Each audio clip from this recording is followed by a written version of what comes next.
دماغ کے جیسے 3-4 حصے ہیں جو سب ہمارے استعمال میں ہیں یا ہونے چاہیے. اس کا بنیادی جہاں اس کا ڈیٹا جمع ہوتا ہے وہ 2 ہیں. ایک اس کی میموری، ظاہر ہر چیز دماغ حافظے کی مدد لے کے کرتا ہے نا، تو اور دوسری چیز کو کہتے ہیں حصے مشترک. وہ جیسے معانی کا گھر ہے، جیسے حافظے میں میز، کرسی، گھڑی سب آ گئی نا، تو اب وہ گھڑی کیا ہوتی ہے، میز کیا ہوتی ہے، یہ طے ہو جانے کے بعد، یہ شناخت ہو جانے کے بعد، اب گھڑی کا معنی اور اس کا مصرف یہ جس جگہ ڈپازٹ ہوتا ہے اسے کہتے ہیں حصے مشترک. یعنی ایک جگہ معنی جیسے وہ ہو جاتے ہیں جمع، دوسری جگہ وہ معانی جن فارمز کے ہیں، جن چیزوں کے ہیں، وہ ادھر ڈپازٹ ہوتے ہیں. اب عقل استعمال کرنی ہے، آدمی کو تحقیق کرنی ہے، آدمی کو کوئی چیز کریٹ کرنی ہے، یا اپنے پچھلی رائے وغیرہ کا جائزہ لینا ہے، تو وہ دماغ ان دونوں کو جیسے اپنا وہ کتب خانہ سا بنائے گا اور اس میں سے لے لے کے کام کرے گا کہ میں کیا جانتا ہوں اور میرے پاس اس جاننے کی فارملائزڈ جو ڈیٹا ہے وہ کتنا ہے. ہمارا دماغ اپنی 2-3 قوتوں کو، 2-3 فیکلٹیز کو، جو ایک دوسرے سے الگ الگ بھی کام کرتی ہیں اور مل کر بھی کام کرتی ہیں، ان کا الگ الگ کام کرنا بھی ذہن کی پرورش کرتا ہے، اور ان کا مل کر کام کرنا ذہن میں علم کے صحیح ہونے کے اسباب فراہم کر دیتا ہے، یا مفید ہونے کا. ہم علم پہ حکم لگاتے ہیں نا کہ یہ صحیح ہے، یہ مفید ہے، اور یہ ذرا پرکشش ہے، اس میں راحت ہے. تو وہ حکم جہاں لگتا ہے وہ سب یہ ذہن کی تمام فیکلٹیز اس حکم کو بنانے میں ایک دوسرے کے ساتھ شامل ہوتی ہیں، یعنی اتفاقی رائے سے بنتا ہے.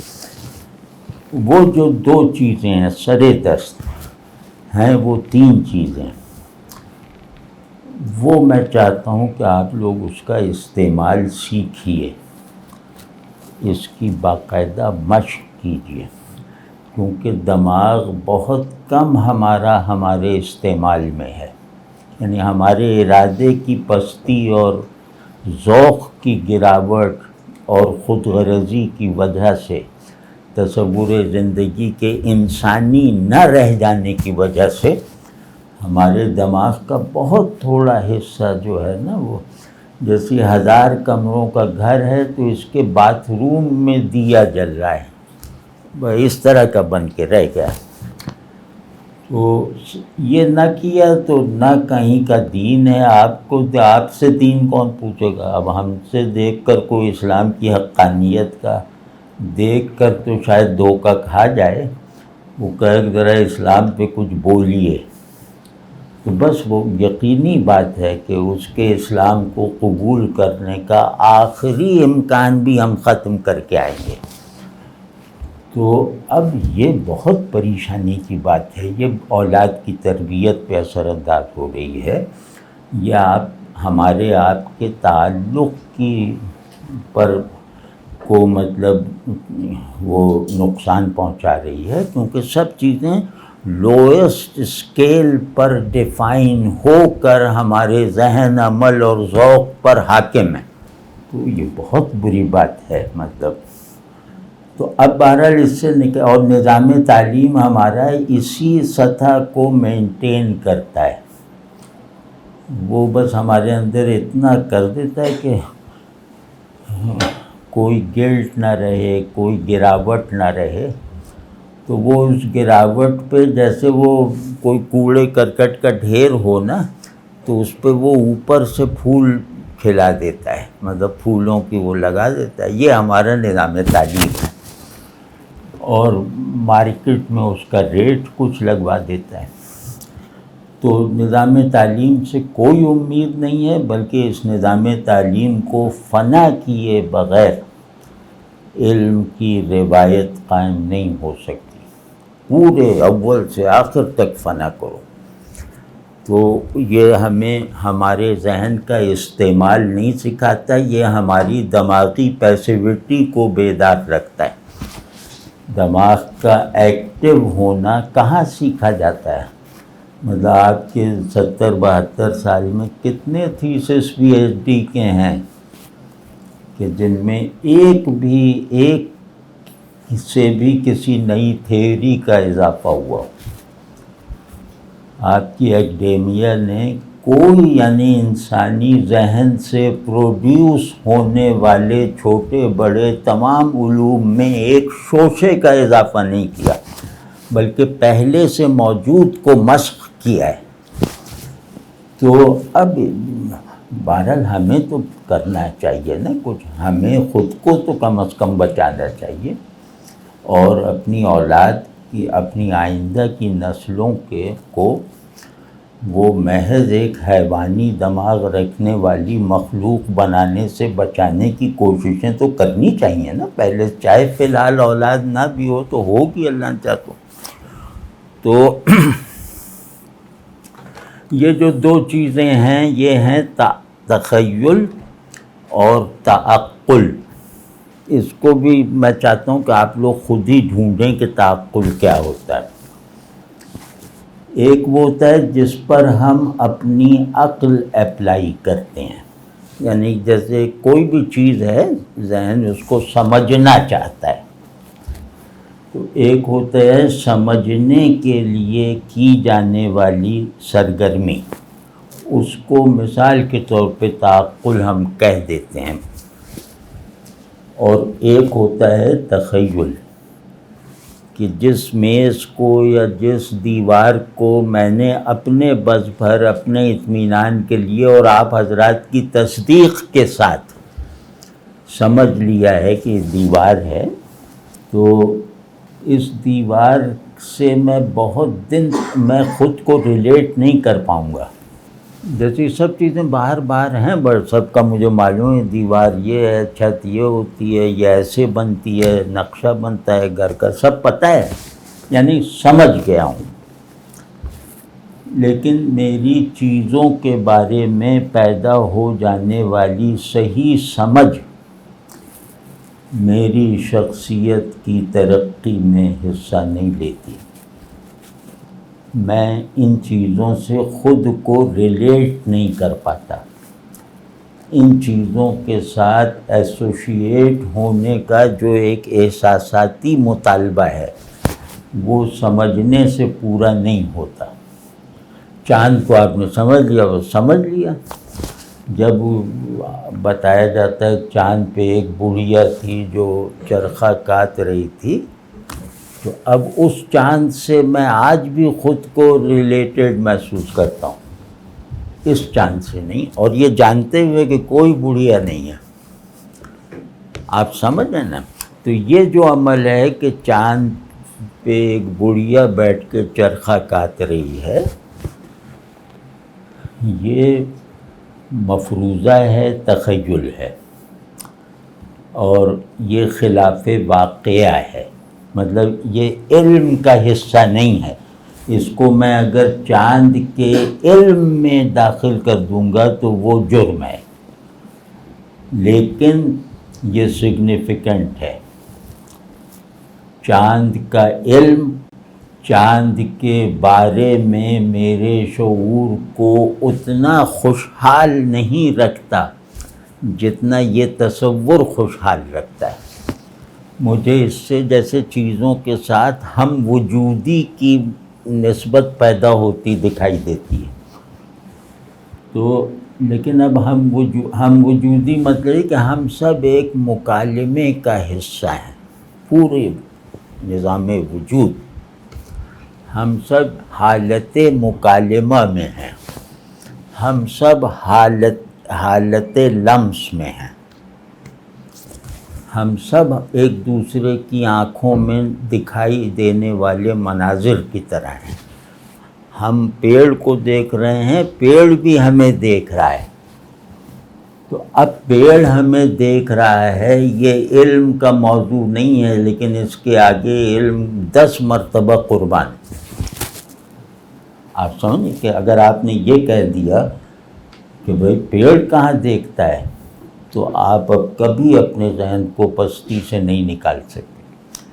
پیڑ کا دیکھنا آپ کے ذہن کے اعلیٰ درجات پر ایک پریزنس رکھتا ہو، ایک ایکسپیرینسیبلٹی رکھتا ہو، تب آپ کا ذہن بیدار ہے. ورنہ تو یہ تو قبضہ گروپ کی طرح ذہن کام کرتا ہے کہ اس کو سمجھ کے فوراً استعمال میں لاؤ. لکڑی کو جان لیا، اس پہ جلاؤ. اب اس کو آپ سمجھیں نا، یعنی کہ اپنی غرض کے لیے چیزوں کی بایو جو افادیت ہے اس پہ بدلک جاتے ہیں لوگ. تو اب اس کو جیسے اور بھی بہت سی باتیں ہیں. مثال کے طور پہ نہ ہوگا یک بیاباں ماندگی سے ذوق کم میرا. نہ ہوگا یک بیاباں ماندگی سے ذوق کم میرا. حباب موجۂ رفتار ہے نقش قدم میرا. اب یہ حباب موجۂ رفتار یہ کوئی موجود تھوڑی ہے، اور کوئی بھی اس پہ واہ کرتے ہوئے بھی یہ تھوڑی کہے گا کہ آؤ ہم تمہیں دکھا دیتے ہیں. یہ کوئی علمی دعویٰ نہیں ہے. لیکن جس عالم کے ذہن میں اس کی قبولیت نہیں ہے وہ علم سے مناسبت نہیں پیدا کر سکتا. یعنی تخیل اگر تعقل کے لیے مفید ہونے کی حالت میں نہیں ہے، تخیل کو تعقل کی کوئی ضرورت نہیں ہے، لیکن تعقل مرجھا جاتا ہے. عقل، فہم، یہ سب چیزیں مرجھا جاتی ہیں، باسی ہو جاتی ہیں. تو پھر خیال ایک مالی کی طرح آتا ہے اور ان سوکھے ہوئے پودوں کو پانی دیتا ہے. کیونکہ آپ سمجھ رہے ہیں نا، تو ذہن فرحت کی حالت میں اگر نہیں رہے گا نا تو اس کی عقل و سمجھ بھی متاثر ہوتی ہے، اور اس کے سمجھنے کا درجہ بہت گر جاتا ہے. بھئی یہ بات سمجھ لی نا کہ یہ لکڑی کی بنی ہے اور وہ کنکریٹ کا بنا ہوا ہے، تو اور یہ صحیح علم ہے. لیکن ایک نظر ہوتی ہے جو اوریجن آف تھنگس کی طرف متوجہ رہتی ہے، یعنی چیزوں کے انبار میں وہ چیزوں کی فزیکل ریئلٹی کو ڈھانپنا چاہتی ہے، یعنی جو سائنسی نظر یا فلسفیانہ نظر. تو وہ ان سب سے تھوڑی مطمئن ہوتا ہے کہ لکڑی کا وہ کنکریٹ کا. وہ کہتا ہے یہ چیزوں کی سب سے کمتر اپیئرنس ہے، اور اگر اس پہ رک جاؤ تو یہ مس گائیڈنگ ہے. یعنی کہ اکثر صحیح معلومات مس گائیڈنگ ہیں، پستی کا سبب ہیں. آپ سمجھ رہے ہیں نا؟ تو اب ہمیں یہ کرنا ہے، کیونکہ ہم لوگ جیسے ایک مرتبہ میں نے پہلے شروع کیا تھا کہ تشبیہ دینا سیکھو. وہ کیا تھا کہ جیسے جو لفظ ہے اس کا استعمال سیکھو، اور اپنے شاگردوں یا بچوں کو سکھاؤ، اپنے دوستوں کو متوجہ کرو. یہ ہے مشنری کام. یہ سب تھوڑی ہے کہ وہ جا کے تقریریں کر رہے ہیں کہ اللہ کے دین کی نصرت ہے. مشنری کام یہ ہے کہ آدمی کی آدمیت کو مستحکم کرو، تو پھر اسے نصیحت کرنے کی ضرورت نہیں رہ جائے گی. تو آدمی کی آدمیت وہ سمجھا ہوا، دیکھا ہوا اور تصور کیا ہوا ان تینوں فیکلٹیز کو ایک وحدت فراہم کرتے رہنے کی ذہنی، اخلاقی اور عملی کوششوں کا نتیجہ ہے۔ اس کا عمل بھی بلندی والا ہوگا، وہ پانی بھی میری طرح نہیں پیے گا۔ اب واضح ہے نا یا نہیں؟ نہیں ہاں؟ تو چیزوں میں ہمیں سب سے زیادہ ضرورت ہے ترفع کی اور ذہن کو حالت فرحت میں رہنے کی، کہ بھئی میرے سب کمروں میں روشنی ہے۔ اب وہ جیسے یہ تو ذہن کا اطمینان اس میں یہ ہوتا ہے کہ میرا کوئی پودا سوکھا نہیں اور میرے ہر حجرے میں روشنی ہے۔ تو یہ ہم لوگوں کے خیال میں بھی کبھی آتا ہے اس طرح سے۔ تو اب ہمارے اساتذہ ہمیں یہ سکھایا کرتا، اب آپ یہ فرق دیکھیں کتنا فرق پڑ گیا ہے۔ تو ایک کام کیا کریں، وہ ایک تو تشبیہ، کیونکہ تخیل تشبیہ کے اصول پر ہے۔ امیجنیشن جو ہے نا جسے کہتے ہیں، وہ ہے حافظے میں موجود فارمز کو ری پروسیس کر کے خارج میں نہ پائی جا سکنے والی صورتیں ایجاد کرنا، یا انہی فارمز کو نئے اوصاف دینا، ہیں زوال آمادہ اجزاء آفرینش کے تمام۔ آفرینش یعنی عالم تخلیق، ہیں زوال آمادہ اجزاء آفرینش کے تمام۔ اب یہ بالکل ایک ججمنٹ اور صحیح ججمنٹ ہے۔ اب تخیل بتا رہا ہے، مہر گردوں ہے چراغ رہ گزار بادیاں۔ اب وہ عقل کا مسلمہ بتا دیا نا کہ جو بھی موجود ہے وہ اب اس کی شدت وجود کم ہوتی جائے گی، تو ہر وجود فنا ہونے والا ہے۔ تو یہ تو سب ایک مسلمہ ہے، عقل سب مانتی ہے، لیکن یہ عجیب سا لگتا ہے نا کہ سب فنا ہونے والے ہیں۔ اب اس میں یہ جملہ یا یہ تیقن یا یہ ججمنٹ میرے اندر کوئی سگنیفیکنٹ پریزنس اور تاثیر نہیں پیدا کرتا۔ جیسے قانون کی طرح مجھے بھی معلوم ہے کہ جیسے سگنل توڑنا نہیں چاہیے، توڑو گے تو یہ ہو جائے گا، لیکن اس کو میں اپنے اندر جذب نہیں کروں گا کبھی۔ تو بعض صحیح چیزیں معلومات ہوتی ہیں، ان کو ہم اپنے اندر جذب کرنے پہ تیار نہیں ہوتے، مائل نہیں ہوتے، وہ ہمیں بہت چھوٹی لگتی ہیں، وہ بہت چھوٹی چھوٹی حقیقتیں ہیں۔ تو یہ غالب نے اس شعر میں یہ دونوں کر کے دکھاتی ہیں، اور غالب کے ہاں یہ بہت ہے کہ پہلے وہ ایک عقلی دعویٰ کرتے ہیں، اس کے بعد وہ تخیل اپلائی۔ وہ جو ہے وہ کیا نام ہے، اب انہوں نے کہا کہ زوال آمادہ یہ سب تو لوگوں نے بس اس سے ڈیٹیچمنٹ کے ساتھ بس سن لیا، اور کبھی خیال بھی آ جائے تو کہتے ہیں یار لعنت بھیجو، یہ تو ڈراؤنے خیالات ہیں، موت کا خیال فلاں۔ اب دیکھیں وہ کہاں لے جا کے تخیل اس بات کو، اس یقینی اور سچ بات کو غالب تخیل کے جھوٹ سے کس طرح ہمارے اندر انٹرنلائزیبل بنا رہے ہیں کہ مہر گردوں ہے چراغ رہ گزارے بادیاں۔ یہ دنیا کی سب سے بڑی تشبیہوں میں سے ہے کہ یہ جو آسمان کا سورج ہے، یہ آندھیوں کے راستے میں رکھا ہوا دیا ہے۔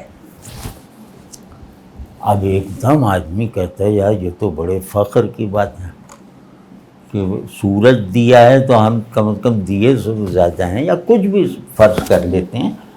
تو اب آپ نے دیکھا نا، میرے گردوں کبھی دیا نہیں بن سکتا، کوئی آندھی سورج کو بجھا نہیں سکتی، لیکن اس نے آپ کی اس رکاوٹ کو توڑ دیا ہے۔ وہ جو صحیح علم کی جو پستی ہوتی ہے نا، اس کو اس نے 2 کوڑی کا بنا دیا ہے، اور آپ کو اس علم کے نتیجے تک پہنچایا ہے، یعنی اس علم کو سبجیکٹیوائز کرنے کے لائق بنا دیا ہے۔ اب ظاہر ہے مصرع سن کے میں یہ تھوڑی کہوں گا کہ سورج کو کوئی ایک آندھی ہے جو بجھا سکتی ہے، یہ تو کبھی نہیں کہوں گا نا، لیکن یہ کہ اب سورج کو دیکھتے ہوئے مجھے اس کے ساتھ ایک ریلیشن سا محسوس ہوگا، یار ہم نے اس کو چراغ رہ گزارے بعد بنا دیا۔ واضح ہے نا؟ تو اس طرح سے اپنی چھوٹی چھوٹی چیزوں سے شروع کریں کہ 2 اور 2 4 ہوتے ہیں۔ اب ظاہر ہے اس میں کون شبہ کرے گا؟ اور رات رات ہوتی ہے، دن دن ہوتا ہے، تو خوشی خوشی ہوتی ہے، غم غم ہوتا ہے۔ اب یہ سب صحیح باتیں ہیں نا، اور ان میں کوئی شرح کرنے والی بات بھی نہیں ہے، یعنی عقل اس کو مزید سمجھنے کا تقاضا نہیں کر رہی۔ تو خوشی خوشی ہوتی ہے، غم غم ہوتا ہے، رات رات دن دن۔ تو یہ ایک ایگزسٹینشیل کلیشے ہے۔ یہ ہو سکتا ہے بعض لوگوں کو یہ ترکیب نامانوس لگے، یعنی یہ وجود میں محمل ہونے کے جراثیم داخل ہو گئے ہیں۔ یہ جو یکسانی ہے نا، سب سچ ہے، ٹھیک ہے سب سچ، تو ایک ہی سچ میں ہم کب تک رہیں؟ تو وہ سچ بھی ایسا ہے، وہ آکٹوپس کی طرح ہے جس نے ذہن کو جکڑ لیا ہے، وہ ذہن اور کچھ سوچ ہی نہیں رہا کہ دن دن ہے، رات رات ہے، 2 اور 2 4 ہوتے ہیں۔ اس کو تخیل اس پر اپلائی کیجیے، یعنی اپنے امکان خطا سے، غلطی کے امکان سے پاک علم پر، پاک دنیاوی علم پر تخیل اپلائی کریں۔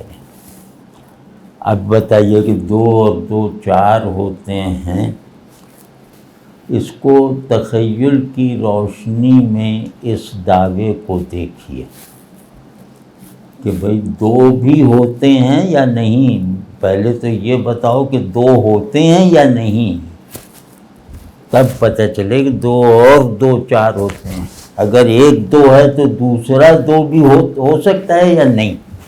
مطلب اس طرح بس فری تھنکنگ شروع کریں، اور اس کو جیسے ہم ایک چیز دیکھتے ہیں تو اس میں ہماری نیت ہوتی ہے سمجھنے کی، لیکن کچھ چیزیں ہیں وہ سامنے ہوں تو نیت ہوتی ہے دیکھنے کی، سمجھنے کی نہیں۔ اسی طرح ٹھنڈی ہوا چل رہی ہو، میں صحرا سے ابھی ابھی آیا ہوں، تو ٹھنڈی ہوا کو جاننے کی یا ادنا سی بھی خواہش نہیں پیدا ہوتی، وہ ٹھنڈی ہوا ایک جیسے ایکسپیرینس بن جاتا ہے۔ تو گویا سمجھنا، دیکھنا، محسوس کرنا تمام حواس کے ساتھ، اور ذہن کی چیزوں کو ایکسپیرینس کے ذریعے سے ان کی تاثیر اور رینج کو بڑھانا، تو یہ کام کیے بغیر دماغ اچھا نہیں ہو سکتا۔ میں تو قسم کھا کے کہہ سکتا ہوں کہ نہیں ہو سکتا۔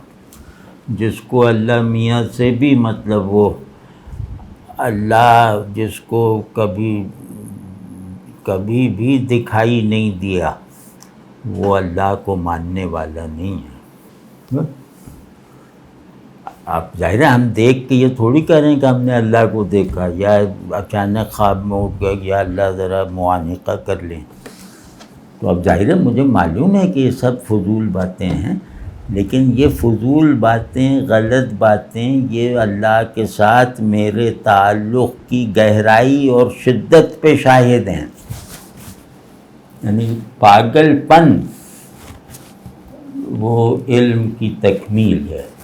پاگل پن آپ ایک تعلق پہ انتہا کو پہنچ جائیں اور یکسوئی اس پہ ہو جائے تو بس آپ پاگل ہیں۔ تو وہ والی دیوانگی کا جو ایک وہ تجربہ ہے وہ کبھی ہوا ہے آپ لوگوں کو؟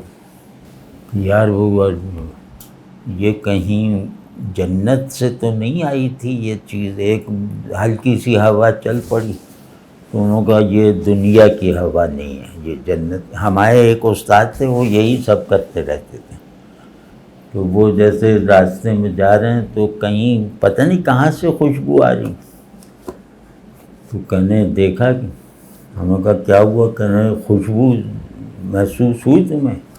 میں نے کہا ہاں خوشبو تو ہو سکتا ہے کہیں اگربتی وغیرہ، تو ناراض ہو گئے۔ کہنے تم لوگوں کی جو کند ذہنی کا علاج نہیں ہے، کند ذہنی بھی اور تمہارے دلوں پہ مہر لگ گئی۔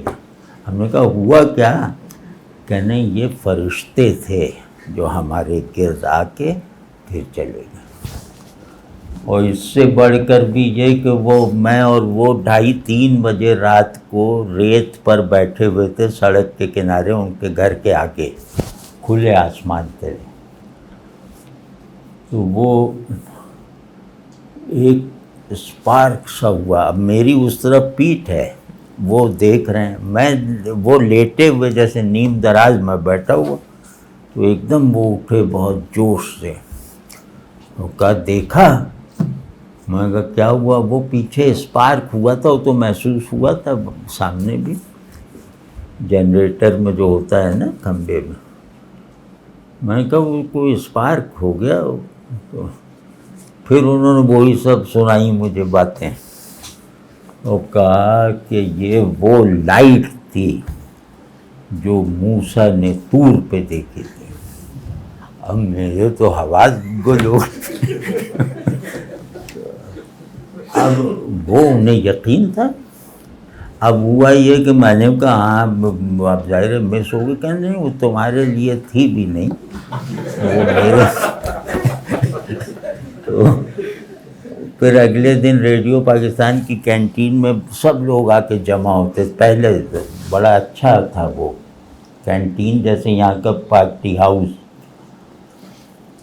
وہاں بیٹھے ہیں میں اور وہ ریڈیو پاکستان میں تھے۔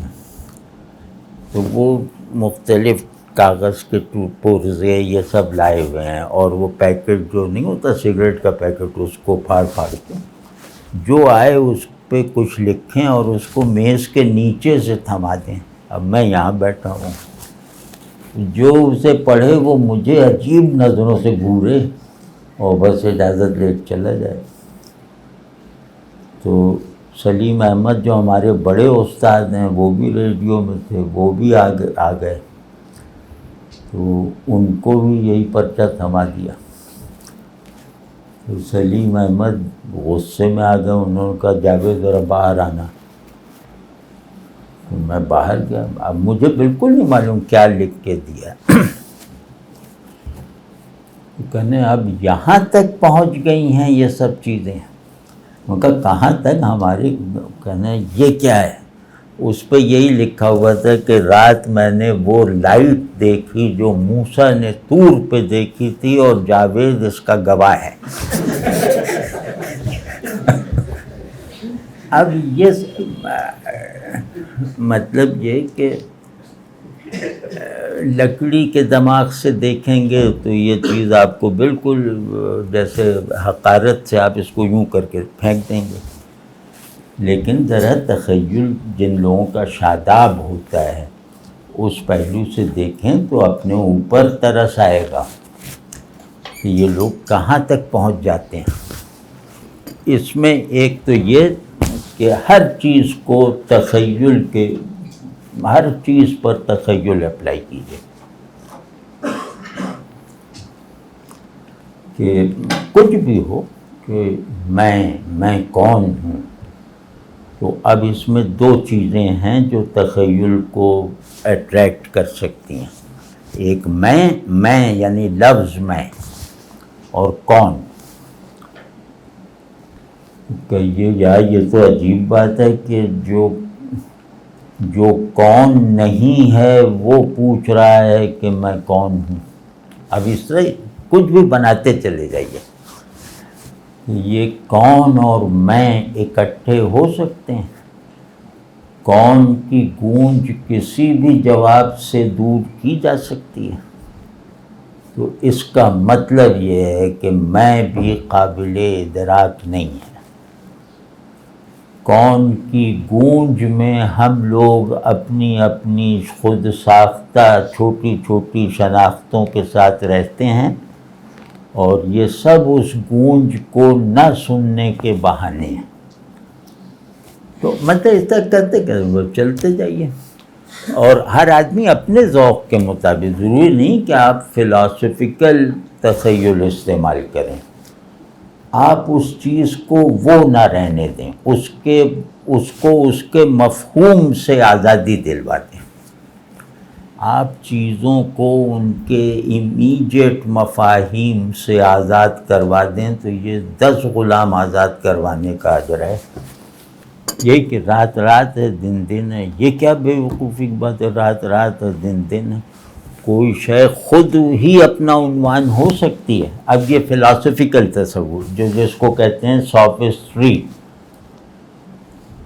تو وہ مغالطہ پیدا کر دیں کہ اس میں جیسے آپ ایک انارکی پھیلا دیں فلسفیانہ خیالات میں، تو وہ تخیل و بہت زینو تھا انارکسٹ.